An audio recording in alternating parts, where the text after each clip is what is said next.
Evropska unija dolazi s pravilima, jel? To je ono što mi radimo, to mi u Srbiji, ne znam kako je kod vas. Mi volimo se kurčimo, što mi volimo se kurčimo. Ste primetili to? Brate, mili, Srbija do Tokija. Kad god neko izgovori Srbija do Tokija, Srbija postane manja. Kao predivno je, zato što mi volimo se kurčimo sa Japancima.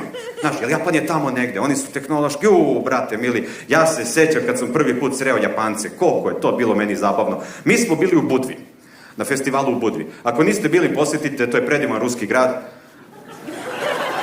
I ne znam da li znate, ali ne postoji infrastruktura puteva kod nas nešto preterano dobra i onda od Budve do Beograda imaš 700 km ili ti 17 sati autobusom.